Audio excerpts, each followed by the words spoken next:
about the whole idea of bumper stickers, okay? But before I get to the bumper sticker idea and expanding our bumper sticker, which I think what tonight's about, I'm going to talk a little bit about uniqueness, and I'll do it from the standpoint of last week's Parsha, beautiful insight from David Pelcovitz on the bracha, where it says, Ish asher kvi berchaso beirachosa. And here's what he says. He says, as Yaakov gave an individualized bracha to each of his children, first thing is, we have to remember what Rav Shamshon Raphael Hirsch tells us, that they weren't so much blessings as they were dead-on accurate descriptions of each child's personality, because there's no greater blessing than that, than for the child to realize that you get them, you get their essence. Only forged through time, by the way. Okay, but here's what he says. It's fascinating, I think incredibly important. He says, if as you interact with your child, it's based on your fantasies and your wishes and your dreams, it's no good. It's no good. If your dreams are that your child becomes somebody that you never could become and you want to live vicariously through them, it's a recipe for disaster. He says, if as you bless your child, either literally or figuratively, your blessing is based on your needs and not theirs, he says it's like taking a watering cup and watering a plot of earth that's infertile, that has no seeds in it. You're watering nothing. Your wishes are falling on barren land. It's irrelevant. It's irrelevant. It's not about them and nourishing their uniqueness. It's about you. It's about you. He says, in order to really be there for your children and really bless them in a way that'll bring out their latent potential, there has to be a match. And the match has to be between their uniqueness and your wishes and ability to expand your bumper sticker to allow that. Okay. I'm going to end with a story about that, but before that, I want to make one more related point to uniqueness. I'll have a story attached to it. 2 stories left, okay? And then we'll call it a night. Story goes like this. It's about, in order to have true appreciation for your child's uniqueness, you have to be grateful for who they are. It's about gratitude. It's about hakaras hatov. You have to look at every child, no matter who they are, and find gratitude in their unique spark. It's hard sometimes to do, but when you find the ability to do it, it's unbelievable. I was at a Shabbaton last year. It's a Shabbaton run mostly, I think, by Satmar. I came, they refer to me as Chasidei Umos Ha'olam. I'm like, and they have a point. Tonight I had to leave right after Shabbos without, Chai Lifeline. Shabbos wasn't over till way after it was on my Zmanim program. So I could imagine how they looked at me as I ran out today. You could imagine how they looked at me when I had to run out of that weekend to get to something in New York. But they asked me to come. And it was a Shabbos with profoundly impaired kids. Profoundly impaired kids. People with kids that have impairments that we could only imagine in terms of the challenge for the parent. And it was a Shabbos of chizuk for these parents. And as Shabbos goes on, people start to be more and more open with you, and there was like a tish, and it was wonderful. It's about 1 a.m, and a family asked to meet with me. It was this Hasidic guy, a young guy, and his wife, and they sat with me, and they tell me the story of their 8-year-old daughter, I believe. They say she was born incredibly impaired. She, unfortunately, was severely mentally retarded. She was literally in bed. They told the parents, she'll never sit up. She'll never sit up. This is going to be her life. She'll never communicate. She'll never be able to interact. This is her life. And the father and mother decided, you know something, if we could teach her to sit up, she'll appreciate the world in a whole different way. In an entirely different way. And just think about it. It's kamayim panim al panim. It's eye contact from a different perspective. And they heard about a physical therapy program in Europe that taught kids how to do that. They fly to Europe, they bring their daughter, and it's very slow, painstaking work. And they work on it. They ran out of money. And the therapist there took pity on this couple, and they taught the father how to do it. And he'd fly back and forth to Europe, and he got trained in doing this. And over a 5-6 year period, little by little, they made progress. They both look at me all excited. They said, "Do you mind if we show you something?" I said, "Sure." And they call the counselor, who's at the other end of the hotel lobby. And there's an 8-year-old girl in a wheelchair. They say, "Hey, tell the counselor, could you bring her over to see so we could see her?" And they wheel over this clearly very, very impaired 8-year-old girl who's sitting up. And she looks at me and she looks at her parents and she flashes us $1 million smile. We all just sit there crying. For what? For the gift of sitting? For the gift of sitting. You know what? For these parents, it was everything.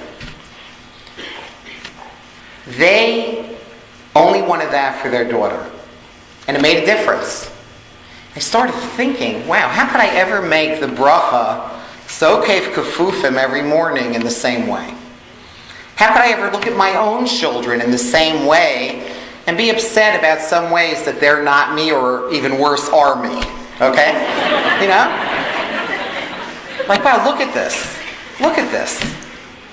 And that's what we have to work on. We have to work on bringing the best out in our children. And I could give you many, many more stories like this, but I'm going to end with the following story, tied to Rav Yerucham's idea about expectations and brachas. And it's the story of the power of a bracha in bringing out the uniqueness of our children, the power of expectations, that are expectations based on their uniqueness. Again, what Petach is all about. And here's what happens. I was at a Shabbaton for families at risk in the Frum community. It was a priority 1 Shabbaton. I know I have to find better ways of spending my Shabbos. My wife's here, she'll tell you also.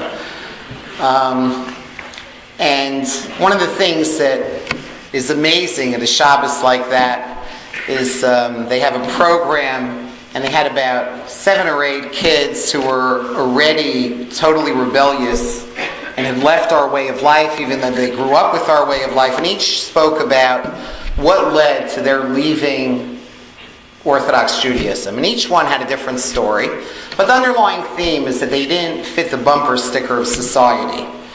One had an undiagnosed reading disability that wasn't picked up and didn't get help for it, and felt himself to be dumber and dumber, and found solace with equally marginalized peers. But many of them, it was about coming from families that had a bumper sticker, like Lakewood or Die, or Ivy League or Bust, or Chesed or Else, and being a child growing up in a home where they didn't fit the bumper sticker. Right. So the idea was that you have children who's somehow were feeling more and more marginalized. You might have a child with an attention deficit who can't sit down and learn all day, coming from a family where learning is everything and all that matters, and you just feel yourself to be more and more of a failure, and you pull away. Or a kid who comes from a family that it's very important to be somehow super empathic and a Baal Chesed, and you have a temperament that makes it very hard for you to do that naturally. So, the speaker Friday night at this weekend was Rabbi Brafman from the Yeshiva Far Rockaway. And he said, I noticed that as parents benched their children tonight at the meal, there was a unique way that each child was related to. I said this to some of you, I said this, I know, at the Yes Dinner last year, but it's worth repeating. And then I'm going to have a different story than I said at Yes last year. He said, maybe what you need to do is when you bench your child, if you have that beautiful minhag, and if you don't have it, when you just think about your child, cue into their uniqueness. I didn't know what he was talking about. I go home the next Friday night, I'm benching my 4 children, and I see there's a whole different way each one is relating to me as I bench them. My oldest son, his warmth comes through. My next child, my daughter, a certain amount of chayim comes through, speaking as an objective father. The next kid is funny, and her humor comes through. And my youngest kid is the cuddler. She was a counselor at the weekend this weekend, and she came over for a bracha, and she just cuddles into me and my wife as we each give a bracha. And he said, in Isha Sherkfi Berchaso, cue into their uniqueness, because there's nothing more important in raising our children to internalize our values in the proper way. Great lesson. I tell over this story to a group of colleagues at a mental health conference on a Sunday afternoon. And one psychologist waited for me afterwards, and he told me the following story that I want to end with. The story goes like this. He said he had a session that morning with a boy. It was about a 16-year-old boy who was becoming more and more rebellious, but came from a loving home. And he was skirting on the margins of just leaving, And he came into his office that Sunday morning and he said, let me tell you what happened last night. Last night I was walking in town in Brooklyn, and I passed by the pool hall that has a gang there that I've been dying to get into. And the head of that gang invites me in, and I figure, wow, this is what I've been dreaming about. And I'm sitting with them, and I'm feeling like maybe I'm going to be accepted by this group. They're the coolest group in town. And after about 2 hours, quite casually, this guy, the head of the group who invited me in, takes out some drug, and he casually throws it over to me. He says, here, take it. You wouldn't believe what it's going to do for you. And he says, Doc, I got to tell you, the strangest thing happened.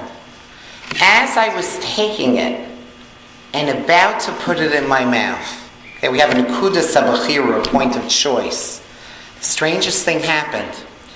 The look of love in my father's eyes when he benched me Friday night comes flashing through my eyes at the Mustyukno moment, literally, in 2008, okay? The look of love comes flashing in my head, and I realize my father knows I'm better than this. My father expects more of me.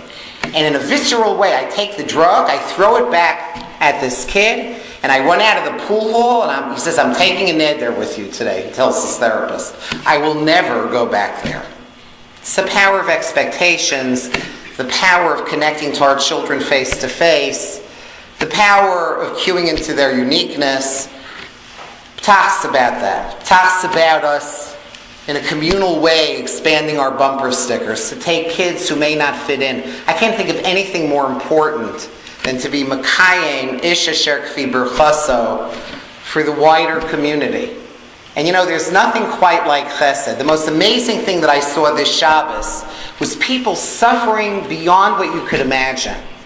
I met with this family whose child just had a 3rd remission. And they just said casually, they said, as soon as he's out of the hospital, you know what he wants to do?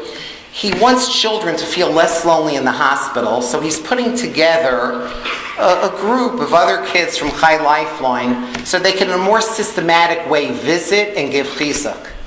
And I was thinking, unbelievable. The word natan, to give, is a palindrome. It's the same forward and backwards, because when you give, you get back. And they say, yeah, that's right. That's his therapy, it's to give to others. But